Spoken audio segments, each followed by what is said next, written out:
Hey everyone and welcome to the video. Today I'm going to show you how to mix acoustic guitars in Logic Pro using only stock plugins. This video is going to be perfect for anyone who mixes a lot on their own or wants to improve the sound of their acoustic guitars using nothing more than what's included with Logic. So I have a song here that has some basic rhythm stuff and then a pair of acoustic guitars doing chords and a pair of acoustic guitars doing kind of a lead single note kind of thing. So here's what it all sounds like.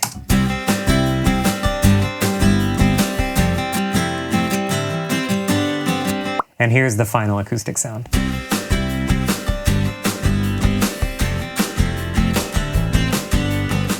The very first thing I do when I mix acoustic guitars is I start compressing. So I'm going to start with this acoustic chord left and we'll go from there. So I'm going to grab the stock Logic compressor here. For most instruments I like to start with the Studio VCA with a ratio of 3:1, attack at 15 milliseconds and release around 50, and then I adjust to taste.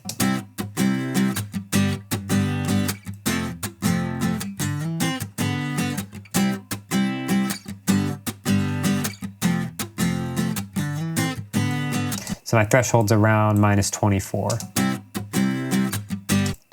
And then just set the makeup gain so that it's the same level coming in and going out, roughly.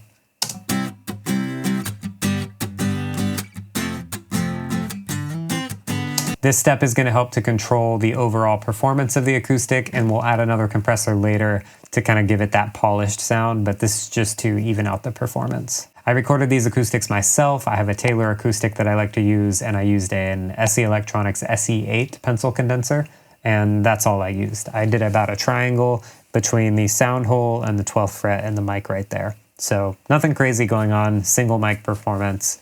Once I have that dialed in, I like to reach for EQ, and I start off with the regular channel EQ. So when I start with EQ, I always start with the high pass filter, and I'll pull it up until it gets thin and then just back up a little bit. So about right there it gets thin, and we'll back up a little bit. And some of this you can do to taste depending on, if you have a lot of bass instruments like drums and bass and like low end of a piano happening in your mix, you might want a little more lows pulled out of your acoustic so it sits better. But if it's kind of a sparse mix or an acoustic or folky kind of song, then don't roll off as much of the lows because you want that low end of the acoustic to kind of drive your mix. Next, we're going to EQ out mud. So I always grab a middle band here and make the Q really narrow. And then I boost up, and it's called sweeping when you drag around and find the frequencies you don't like. And then we're going to cut there.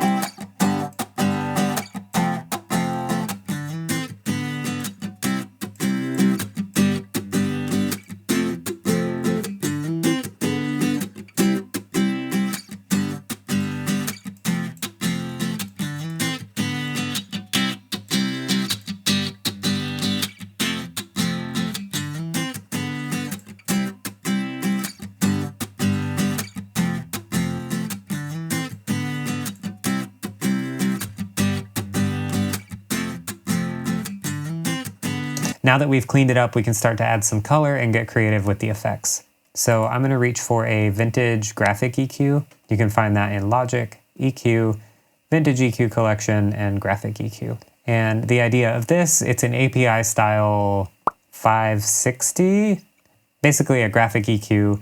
All these are fixed unless you adjust them on the tune, but you have 10 fixed bands and you just pull them up and down if you want more or less of that sound. So I like to run through a few of the bands and see if I like the sound there, if I want more or less of that sound.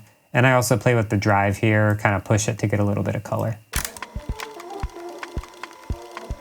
So what I did here, I pulled down 16K a little bit because it was that harsh, kind of icy top end that I didn't like.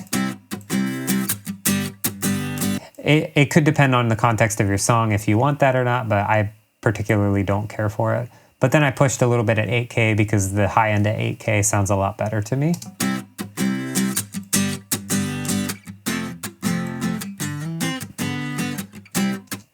I pushed a little bit at 2K to give it some character.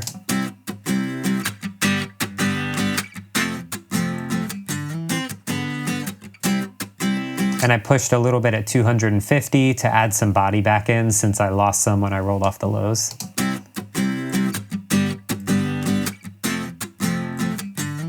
And then I just pulled a little bit out of this lower end here, kind of like a roll off. So let's push the drive up a little bit.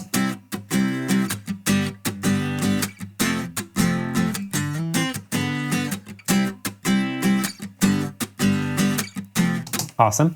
If you don't want to use the graphic EQ, sometimes I'll also use the vintage tube EQ. It's like a Pultec style EQ if you're familiar. If you're not familiar with this plugin, I did a vintage EQ collection video, so you can click one of these two locations and you'll be able to watch that. For this, I don't use the bottom. I don't really want to mess with the mids too much. I just want to pay attention to the lows and the highs. So I like to boost around 100 here to add some body.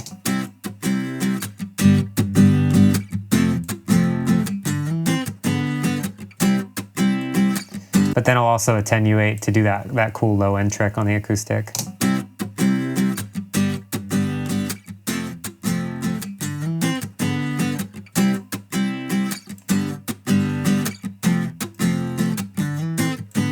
And I know it feels weird to boost and attenuate or cut at the same frequency, but the way this plugin works is that it just works. It's amazing. You can look into the low end trick, the Pultec low end trick if you want to. It's basically boosting some lows, but also cutting some low mids at the same time to get a really nice, tasteful musical boost and cut, kind of a contour kind of thing. And then we can use this high attenuate at 20 Hertz to roll off that like ice picky top that I don't like.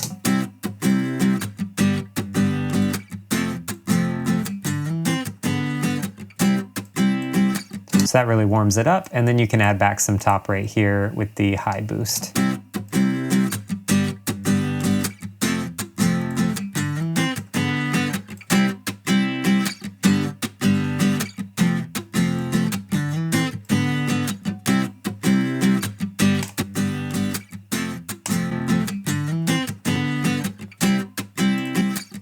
So up to you which of those two EQs you want to use. I'm actually really enjoying the tube EQ right now. It's just going to depend on your context and what's happening, how your acoustic was mic'd. There's a lot of variables, so there's two colored EQs that you could use to get a good sound there. Next, we're going to do another compressor, but this time we're going to do the vintage Opto. It's a very tasty, can we say tasty? I'm going to use this as more of a smooth compressor at the end of the chain. The trick here is to get it compressing in a nice smooth way without taking away dynamics. And so I messed a lot with the attack and release. I ended up with an attack around 16 milliseconds, a very slow release at 830 milliseconds. Threshold is minus 22.5, ratio is still around 3, and makeup gain's around 2. This just, again, smooths out the performance at the end and kind of adds a nice polished finish to the acoustic.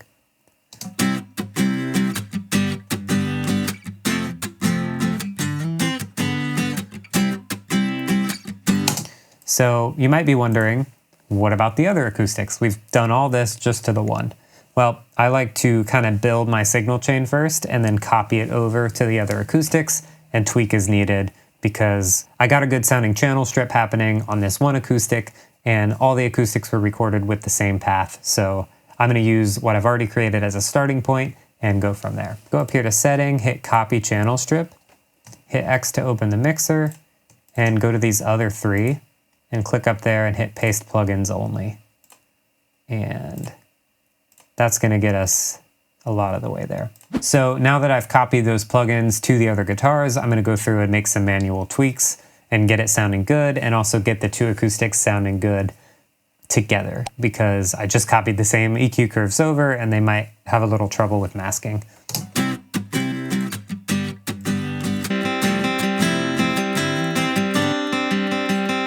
So here's my other one. I'm going to turn off the plugins and check out what's going on with the compressor.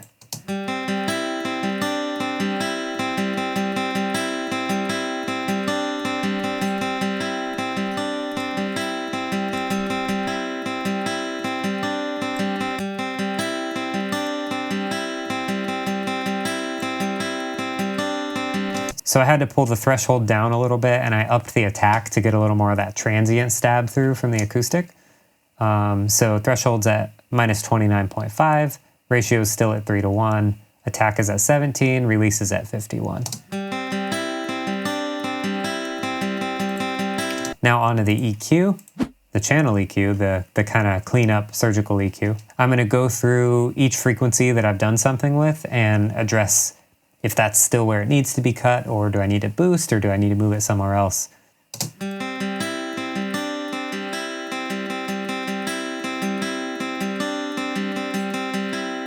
So I definitely cut more of the lows on this one because I want to save room in that rhythm acoustic for like the lower mids, and then this will be upper mids.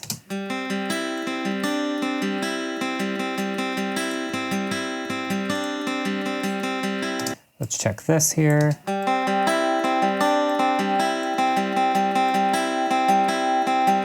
Don't want that.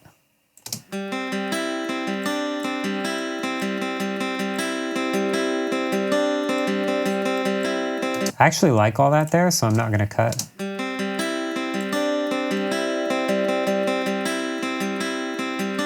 There we go. And then let's check this.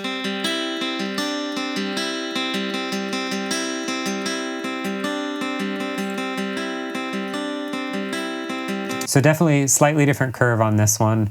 I'm going to go for the graphic EQ on this one. Something different.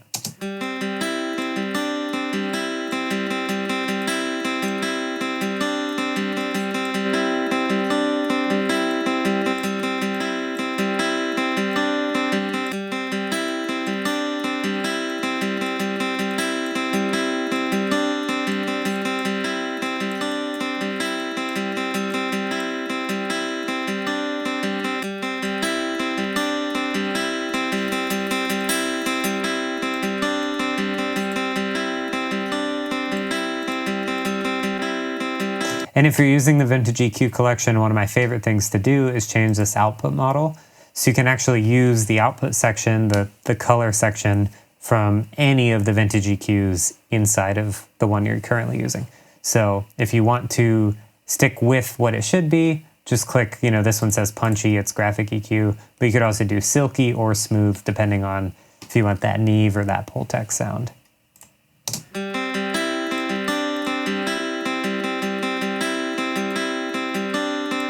I like silky. I think it warms it up in a nice way in this context. And then onto this final kind of gentle compressor at the end. I'm just going to pull it down a little bit more so that it's catching a little more of those peaks.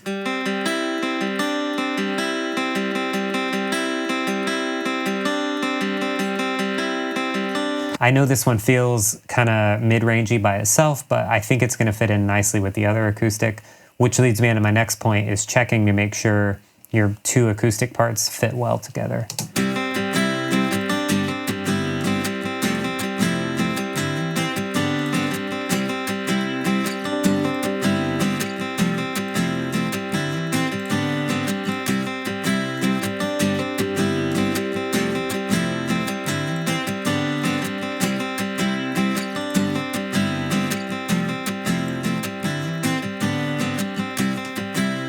So after I get kind of all the processing, all the plugins done, I go ahead and set levels as my next thing. So I will go ahead and balance all of these. And while I'm thinking about it, I'm going to go ahead and copy what I did to this lead acoustic over to the next one. So now that we've done all that, it's time to address panning. And depending on the types of files I get or the style that I'm mixing, I have two different strategies for panning. The first strategy is files permitting, like if I get the double tracks and it's more of a modern kind of pop sounding thing that I want to feel really wide and big, I will go ahead and hard pan those doubles. So that's going to mean pulling one all the way to the left and one all the way to the right. So I'll do that with both so you can feel what that sounds like.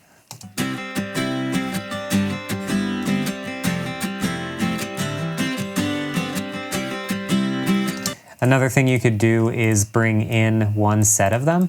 So I'll leave my rhythm acoustics hard panned, but pan the lead acoustics a little more in. So you've got super wide rhythm and then lead is a little more narrow.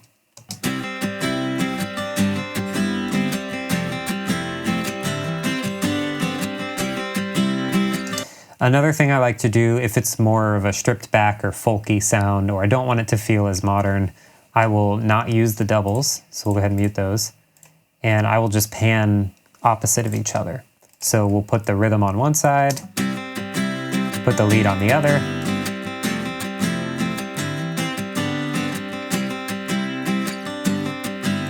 And it's important when you do that to just make sure it's balanced. So if you have something on the left, make sure you balance it with something similar on the right. It doesn't even need to be another acoustic. It could be an electric guitar or a shaker, but you want to make sure that the feel of the mix is balanced. For this particular mix though, I am going to hard pan everything. Next thing we're going to do is some light room reverb for these guys. So I'm going to highlight them all and click here for send and go to bus and just pick something I'm not using. Let's do 17. And so that added this little slider fader knob, this little send right here, and I'm just going to option click to send it at unity or 0. And that also gave us this aux here. So we're going to call this AC verb. And now it's sending a copy of all this sound to this track here. And I'm going to go ahead and make it stereo. Right now it's an identical copy, but we're going to add a reverb to it. So go down here to reverb and let's do Space Designer. And I really like this one in here, medium, nice room, and it is indeed a nice room.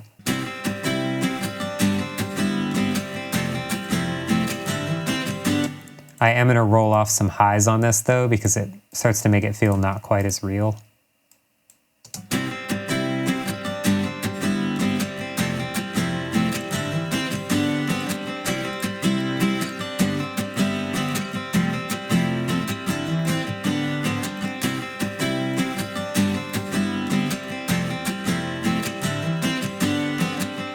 You can adjust the length right here if you want to change the decay of the reverb. That's up to you and how much reverb you like on your acoustics. Feel free to play around with it.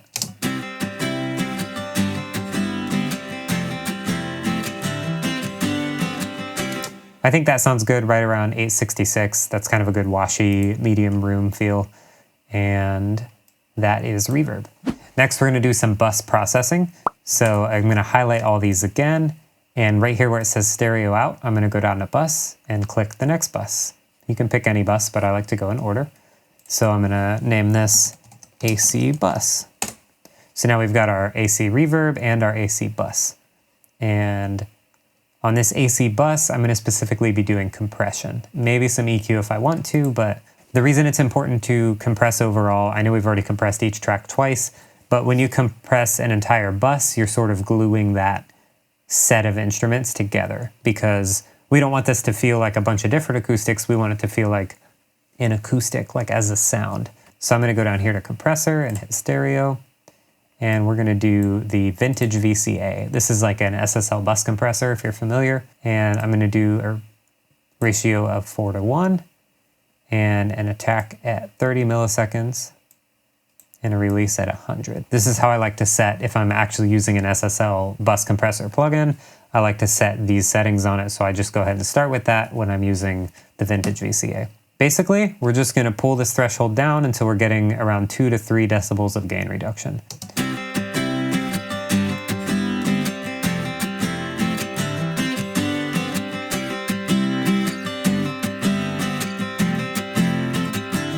If you don't want as much attack and punch happening, you can pull this down to 10 milliseconds. You might need to readjust your threshold though.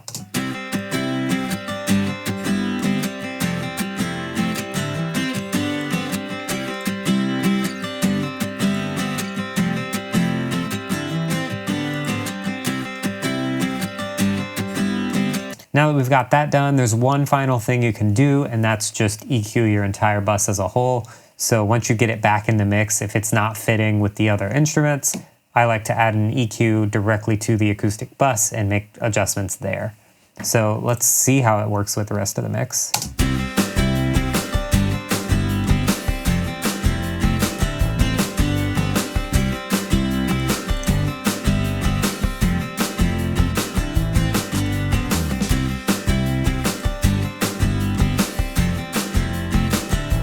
Let's say we want just a little bit more mid presence. I'm going to go down here to Logic, EQ, Vintage EQ Collection, and we'll do a console EQ this time. And I'll do another roll off at 80 just in case we added anything back. And I'm going to try to push some mids around 1.6K.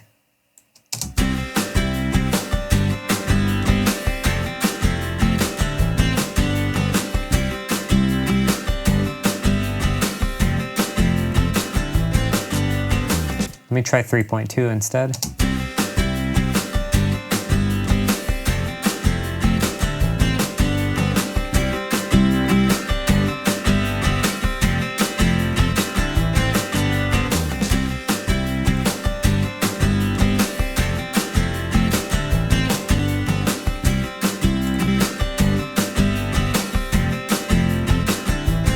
when you're working with bus processing, less is more, because don't think of it as you're doing this single EQ. Think of it as you're doing this EQ to every single track in that bus. And so if you do too much, it's quickly going to get out of control because you're doing that to a ton of instruments. Finally, I'm just going to pull down this volume a little bit because I added some gain, so we want to make sure to take it back out so it's balanced.